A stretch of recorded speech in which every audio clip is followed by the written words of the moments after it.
ലോകത്തെ മറ്റേതൊരു സൈനിക ശക്തിയേക്കാൾ മഹത്വം ഇന്ത്യൻ സേനയ്ക്കുണ്ട്. ഇന്ത്യയുടെ ഏത് സേനാ വിഭാഗമായാലും, അത് കരസേനയായാലും നാവികസേനയായാലും വ്യോമസേനയായാലും, അതിൻ്റെ മഹത്വം ലോകമെമ്പാടും പേരെടുത്തതാണ്.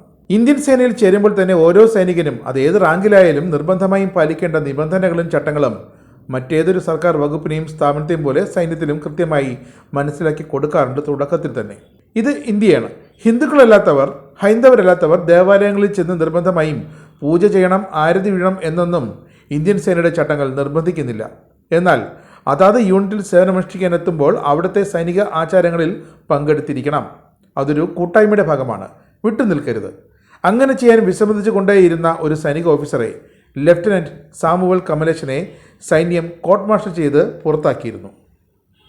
ഇപ്പോഴിതാ ഇന്ത്യൻ ആർമിയിലെ ഒരു ക്രിസ്ത്യൻ ഓഫീസറെ സൈനിക ആചാരങ്ങളിൽ പങ്കെടുക്കാൻ വിസമ്മതിച്ചതിനാൽ സർവീസിൽ നിന്നും പിരിച്ചുവിട്ട സേനയുടെ നടപടി ശരിവെച്ചുകൊണ്ട് ഒടുവിലിതാ ലഫ്റ്റനന്റ് സാമുവൽ കമലേശൻ സമർപ്പിച്ച പ്രത്യേക അനുമതി ഹർജി സുപ്രീം കോടതിയും തള്ളി.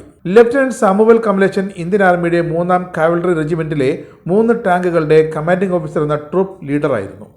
പ്രതിവാര പരേഡുകളിൽ റെജിമെന്റുകളിലെ മതപരമായ ആചാരങ്ങളിൽ പങ്കെടുക്കാൻ ഈ കമലേശൻ വിസമ്മതിച്ചതിനാണ് 2021 ഇദ്ദേഹത്തെ സർവീസിൽ നിന്നും പിരിച്ചുവിട്ടത്.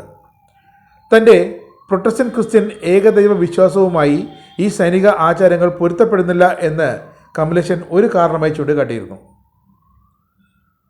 ചീഫ് ജസ്റ്റിസ് സൂര്യകാന്ത് അധ്യക്ഷനായ സുപ്രീം കോടതി ബെഞ്ച് കമലേശൻ്റെ പ്രവൃത്തി അവശ്യ സൈനിക മര്യാദകളുടെ ലംഘനമാണെന്ന് വിലയിരുത്തുകയായിരുന്നു. കമലേശനെ സ്ഥിരം പ്രശ്നമുണ്ടാക്കുന്നയാളെന്നും പൊരുത്തമില്ലാത്തയാളെന്നും കോടതി വിശേഷിപ്പിച്ചു.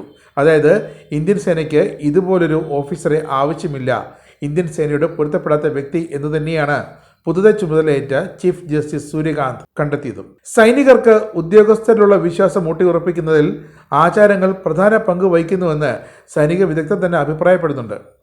അതിലൊന്നും ഒരു എതിർപ്പുമില്ല.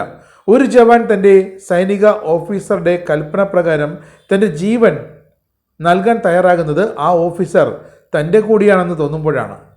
ഇതിനർത്ഥം ആ ഓഫീസർ മതം മാറണമെന്നല്ല, മറിച്ച് ഇത്തരം പരേഡുകളിൽ പങ്കെടുത്ത് ആ ജവാന്റെ മതത്തെ കൂടി ബഹുമാനിക്കണം എന്നാണ്.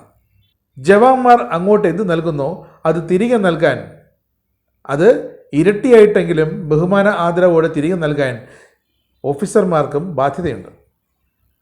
ഹിന്ദു സൈനിക ഓഫീസർമാർ മുസ്ലിം സൈനികരോടൊപ്പം റമദാൻ നോമ്പെടുക്കുകയും ക്രിസ്ത്യൻ ഓഫീസർമാർ തൻ്റെ ഹിന്ദു സൈനികർക്കൊപ്പം ആരതി നടത്തുകയും ചെയ്യുന്ന പതിവുകളുണ്ട്. അത് ഇന്ത്യൻ സേനയുടെ വിവിധ റെജിമെൻറ്റുകളിൽ സർവ്വസാധാരണമാണ്. നടത്തുന്നവരുണ്ട്, നടത്താത്തവരുണ്ട്. പക്ഷേ അതിനെ വിമർശിക്കുകയും തിരസ്കരിക്കുകയും താൻ ഇത്തരം പരിപാടികളിൽ ഒരു ക്രൈസ്തവ വിശ്വാസിയായതുകൊണ്ട് പങ്കെടുക്കില്ല എന്ന് പറയുകയും ചെയ്തത് ഇന്ത്യൻ സേനയുടെ ആചാര ആതിഥ്യ മര്യാദകളുടെ ലംഘനമെന്ന് തന്നെയാണ് സുപ്രീം കോടതി കണ്ടെത്തിയിരിക്കുന്നത്.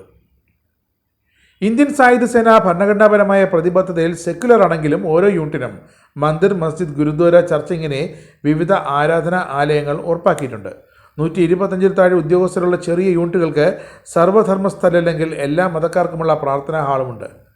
പണ്ഡിറ്റുകൾ, പാതിരിമാർ, ഗ്രന്ഥികൾ, മൗലവിമാർ, ബുദ്ധ സന്യാസികൾ എന്നിങ്ങനെ ഔദ്യോഗികമായി സേന നിയമിച്ച മത അധ്യാപകർ ഓരോ യൂണിറ്റിലുമുണ്ട്. ഇതൊക്കെ ഇരിക്കുമ്പോഴാണ് തൻ്റെ പ്രൊട്ടസ്റ്റന്റ് ക്രൈസ്തവ വിശ്വാസം താൻ ഉൾപ്പെടുന്ന കാവലറി റെജിമെൻറ്റിലെ മതപരമായ ചടങ്ങുകളിൽ പങ്കെടുക്കാൻ തന്നെ വിസമ്മതിക്കുന്നു, അതുകൊണ്ട് താൻ ഒന്നിലും പങ്കെടുക്കില്ല എന്ന് ഈ ലഫ്റ്റനന്റ് നിർബന്ധം പിടിച്ചതും അദ്ദേഹത്തെ സേന പുറത്താക്കിയതും. ആ നടപടിയാണ് ഇപ്പോൾ സുപ്രീം കോടതി ശരിവച്ചിരിക്കുന്നത്.